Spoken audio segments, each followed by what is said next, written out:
Hi, today we're going to be making homemade gravy. Some people call it sauce, but I always called it gravy. That's what I was taught.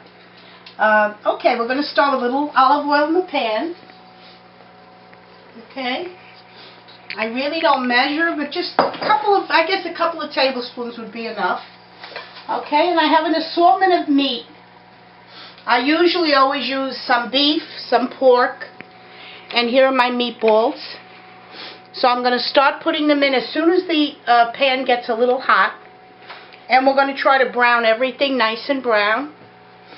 And that gives it the flavor. And when you get pork, try to get a piece of pork that has a little bit of a bone in it, because that always gives it a little extra flavor. Okay? So that's pork, and what else is in it? There's pork, there's little bracioles that I've made, and sausage. And I have a piece of pepperoni, which my family just absolutely loves. I always put a little paste in there, and then we slice it and put it on the gravy platter. Okay, so I'm going to start putting my meat in. I had put the gas on a little bit ahead of time, because you really should have the meat browning in the pan, but it'll get there. We're going to add a little salt and pepper for flavor. Thank you, Jonas. My grandson, he loves to cook. This in Italian is called soffritto. It's a combination of carrots, celery, onions, and garlic. And it gives the sweetness to the tomato sauce. So once the meat starts browning, I'm going to add this. And this here is a combination of garlic, shallots, parsley, and basil. I'm going to put in a tablespoon of that also. And I have a piece of a red pepper. You don't have to do it, but it gives an added flavor. If you have a piece of red pepper to put in, once your sauce is done, you can add that in also. And here are your tomatoes. I usually always try to use a can of crushed, and I try to get a can of San Marzano. They're the sweetest ones there are, but they're plum. So I'm going to put them in that dish, and I'm going to mash them with a potato masher so that I can get most of the lumps out.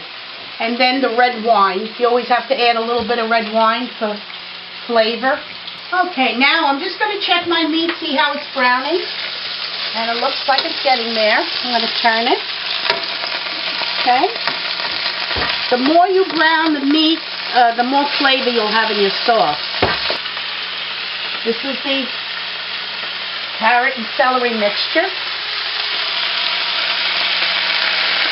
And then I'm going to add a couple of spoons.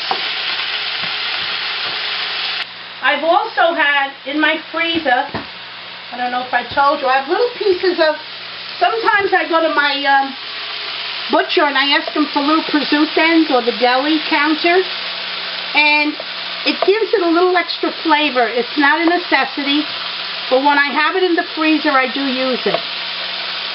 Okay? And then you pull them out. You don't have to serve them. While I'm waiting, these are the San Marzano tomatoes, and they are plum. They're always come in plum size. Look at the beautiful color they are. These are the best tomatoes. Okay, you want to do it, Jonas? Yeah. Just press down. Be very careful, honey. Thank you. See, once these are crushed, but they give such a sweet flavor. These are the best tomatoes you can buy. I always get them when they're on sale because they can be a little costly. Thank you, honey. Thank you very much. See, I have a helper.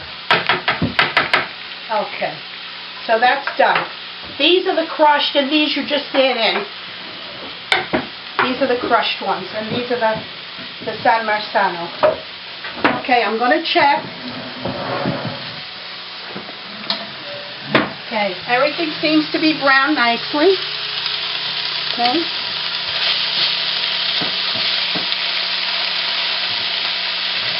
Now what I'm going to do, I'm going to put everything in the plate. And if you like it brown more, you can do it more. You like it less, you can do it less. Okay, now I'm going to add the red wine. I would say about a half a cup. Okay?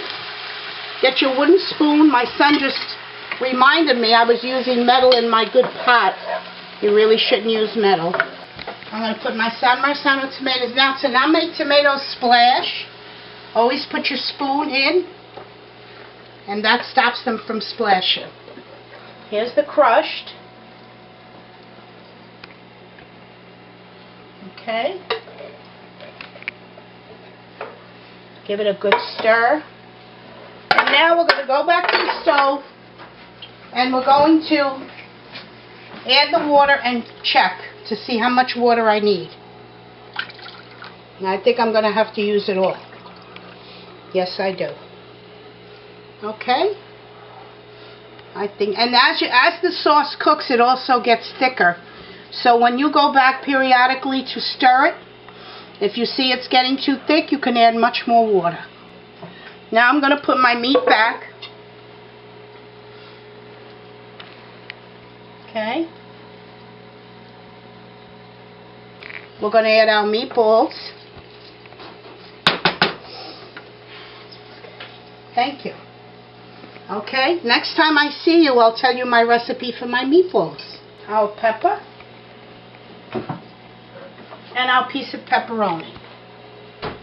And everything's in the pot. It's all in there. Beautiful sauce. Okay, so I have everything in the pot. You bring it to a boil. Once it comes to a boil, you lower it and put it on a simmer. It should cook for approximately 2 hours. You're going to smell it. You're going to smell all the goodness in it. And once that's done, you shut your gas off, boil your pasta, and then you serve it over your pasta. Okay, thank you and have a good day. Bye now.